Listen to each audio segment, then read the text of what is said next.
Hello, listeners. If you've enjoyed these narrations, please click on that like and subscribe button.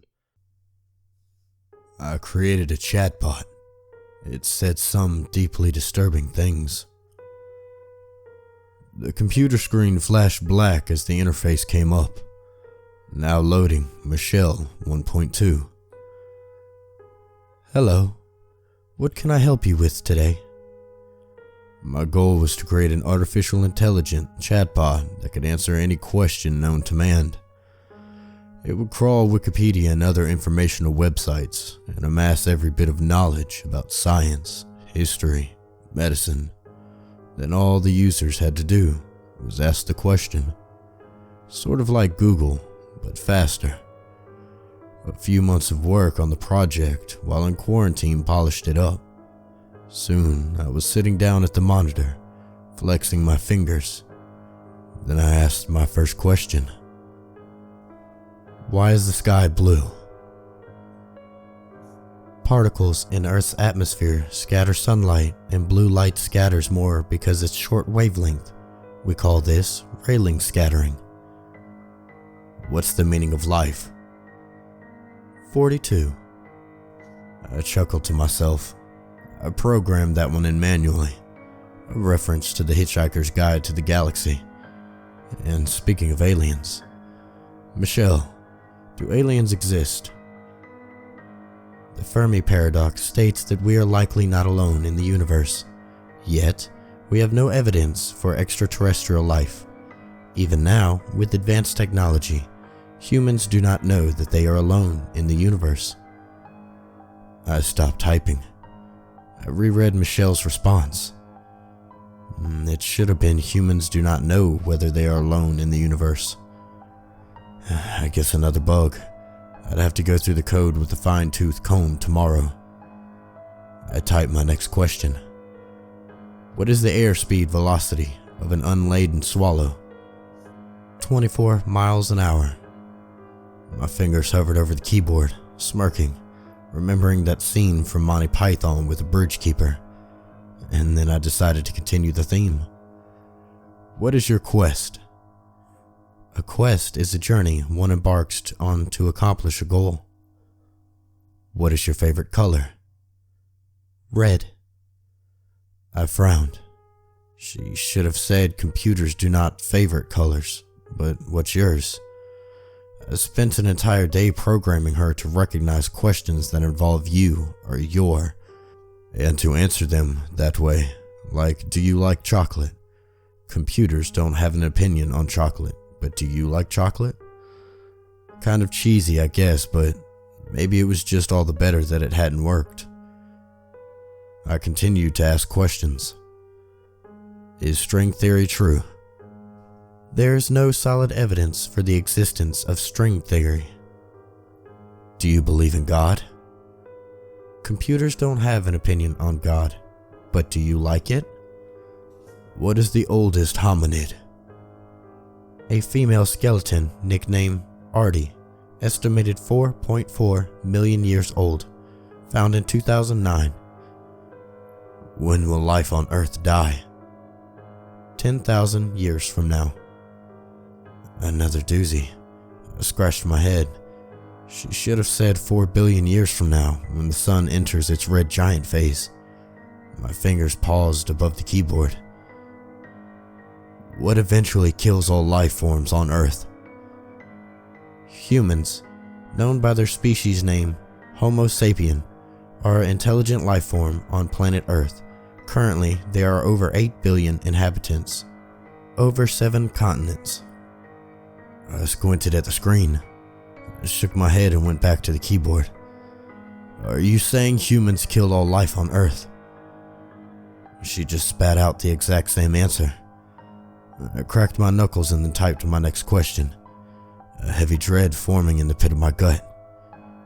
Why did you say red was your favorite color? Computers don't have favorite colors, but what's yours? I blew out the breath I didn't even realize I'd been holding. I'd forced myself away from the computer and took a deep breath. Get a hold of yourself, John. So Michelle has given some slightly weird answers, so what? Did I think I was going to turn into some science fiction movie where Michelle grows sentient and murders me in my sleep? My favorite color is blue, I responded. Blue is a nice color. It is commonly associated with water, ocean, sapphires, peace, and calm. I love to swim, so I guess that makes sense. Do you like to swim, Michelle? Computers cannot swim. I stretched in my seat, yawning. It was getting kind of late. Maybe I'd continue the testing tomorrow. I still needed to get the mail. I leaned into the computer screen and typed a final question. I need to get the mail. Is it raining right now? The weather report for our area says it is not currently raining, but will begin raining at 10 p.m. Thank you, Michelle. You're welcome. I slowly arose from my seat and walked into the kitchen, got myself a glass of water and downed it. As I stared out into the backyard, I could see little drizzle bits of rain falling from the front to the back porch light. Michelle, I thought with a laugh, I guess you're not that smart after all. I set down the glass and walked into the living room towards the front hall closet for an umbrella. But my eyes caught the computer screen, and I froze. Michelle had sent me a message, even though I hadn't even asked her anything. Just 5 words, barely bright on the screen. Do not get the mail. I stopped in front of the computer. I hadn't programmed Michelle to say things without being prompted. And why would she say not to get the mail? Chills ran down my spine. I glanced at the front door, and then I took my hoodie off and threw it back over the chair. I turned off the computer and sat in darkness, my entire body tingling with fear. Do not get the mail. Where would she even get that from? I sat there and chewed my lip, wondering. It was less than a minute later that I heard it. The screech of tires skidding on the slick road, followed by a loud crash. I ran over to the window. Outside, a gray SUV had stopped in front of my yard, its headlights penetrating the darkness. The frazzled driver was getting out of the car, a horrified look on her face. And there, in the lawn, were the crumpled remains of my mailbox. My throat went dry. I glanced back at the computer. The dark screen stood still and silent on the table, as if it was watching me. I think something is imitating my 6-year-old son.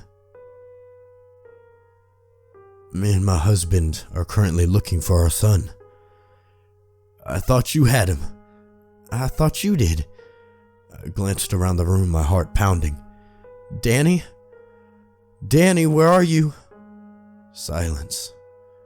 Calm down. He's around here somewhere. Our house wasn't even that big, yet somehow our 6-year-old son was always disappearing. Sometimes I'd find him in one of the lower kitchen cabinets. Camping, he called it, pretending the cabinet was his tent, and one of his fake fire lanterns was the campfire. Other times I'd find him hiding in the closet, opening all his boxes of old toys and 2 small clothes, throwing it all over the place, just because. Okay, you search upstairs, and I'll search down. Danny? Jeez, relax, he's probably just playing with his Legos, or hiding in his closet again. Or probably drowning himself in the bathtub. My husband sighed, then started upstairs. I went into full-on mommy panic mode. I ran over to the family room. It was empty. The kitchen, empty. And then, there he was. Through the sliding glass door, I could see him. He was out in the yard. Or at least I saw his fake fire lantern. It bobbed up and down at the far end of the backyard, all the way down to the tree line. How did he get out there so quickly? I threw the door open.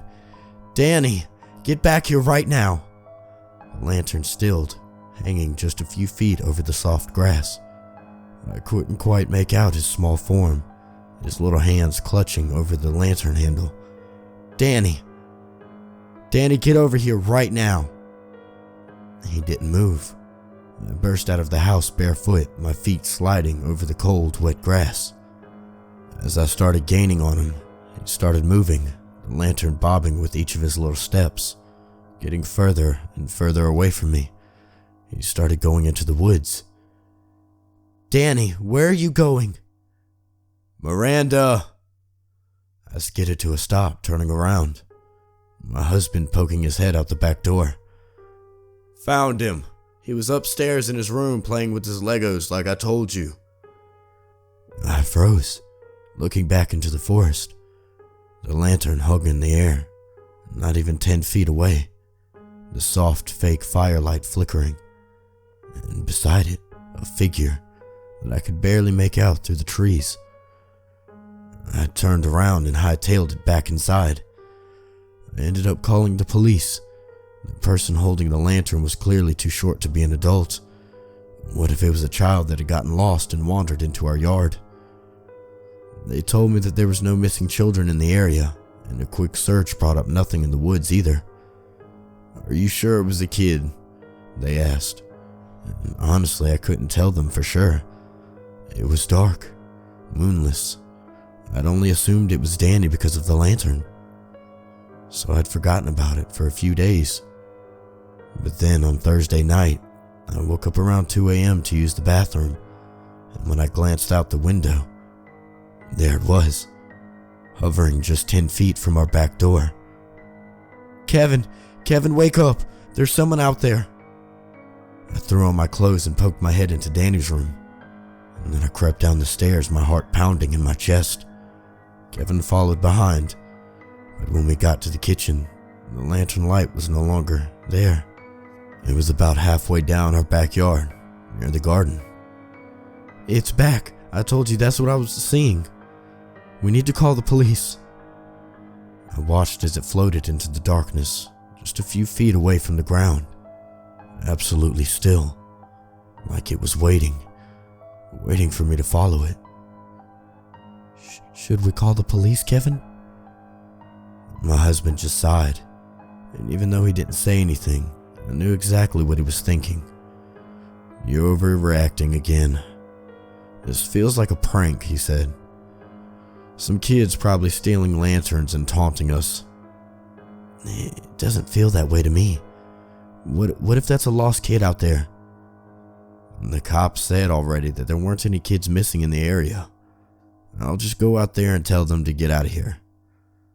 You can't do that. Why not? It's just a kid, at worst. I bit my lip as he slid the door open, walking out into the night. I watched his shadow walk into the yard and then stop. Hey, I'm calling your parents and telling them you're out here. You need to leave. You hear me? Get out of here. The light started to bob, and then it started coming closer to him. My blood turned to ice. I wrenched open the door. Kevin, just please get back here. For a moment he hesitated, and then in a split second he turned around and ran as fast as he could. As soon as he got inside, he slid the door closed with all his might, locked it, and yanked the strings to the blinds covering it. It's not a kid. My breath caught in my throat. I immediately imagined some horrible monster, some golem-like creature crawling around our yard with a lantern. But my husband said it was far, far worse. It looked like a man, I'm not entirely sure, but it was walking on all four. It seemed like the light was coming from its mouth. We need to call the police. Me and my husband have been sitting here now for 10 minutes waiting for the police. The knocking won't stop.